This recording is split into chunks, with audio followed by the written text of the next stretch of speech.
Amélie Mauresmo marquée par ce jour où elle a fait son coming out. C'était compliqué. Ce mercredi 21 mai, Amélie Mauresmo est dans l'émission Clique diffusée sur Canal+. Sur le plateau, elle est revenue sur ce jour où elle a révélé son homosexualité. Un moment qui n'a pas été simple à gérer à une époque où le sujet était tabou. Un moment qui a marqué le monde du tennis. Le 28 janvier 1999, Amélie Mauresmo a réussi l'exploit en s'imposant face à la numéro 1 mondiale Lindsay Davenport, lors de la demi-finale de l'Open d'Australie. Après cette victoire, la jeune femme alors âgée de 19 ans s'est précipitée dans les tribunes pour retrouver Sylvie Bourdon, sa compagne de l'époque. Guidée par l'instinct, Amélie Mauresmo a échangé un baiser avec sa chère et tendre.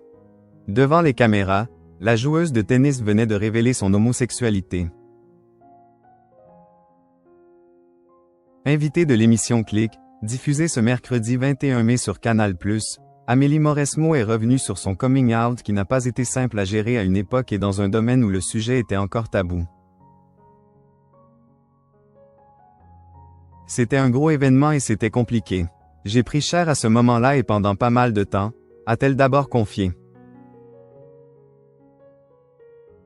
Et de poursuivre. C'est là aussi où je me suis un peu plus protégé et recroquevillé sur moi-même dans un cercle très restreint autour de moi. Face à Mouloud Achour, la directrice de Roland-Garros a assuré qu'elle l'avait fait sans réfléchir.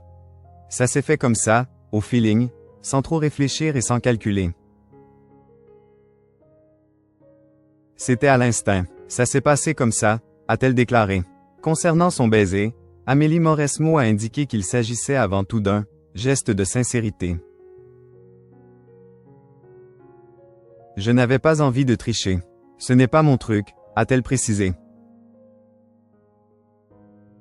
Si elle a le sentiment que son coming out a certainement fait bouger les choses, la mère d'Aaron et Ella est convaincue que cela a aidé beaucoup de monde.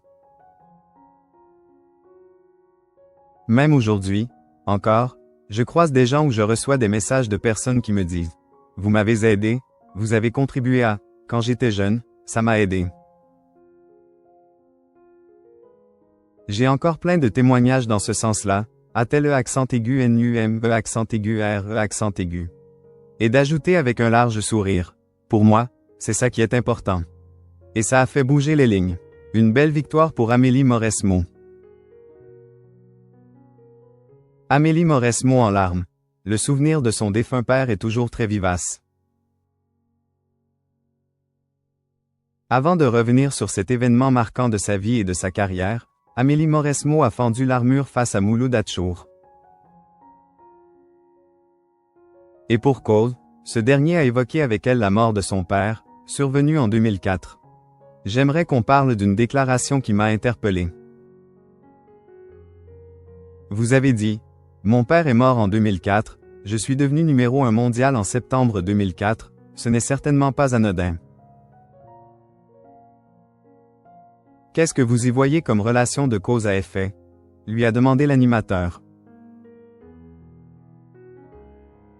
Un sujet qu'elle ne pensait pas aborder et qui l'a littéralement bouleversée. Je ne m'attendais pas à celle-là. Plus de 20 ans, et, a-t-elle avoué, en s'essuyant les yeux. Et de poursuivre avec peine. C'était un événement qui a été évidemment très difficile à accepter. Ça m'a donné cette distance, je crois, dans mon tennis, dans mes objectifs, dans ce que je voulais faire. C'était comme ça, c'était la vie. C'était ma vie et mon parcours, j'arrivais dans un tournoi, ça ne prenait plus l'importance que ça pouvait prendre.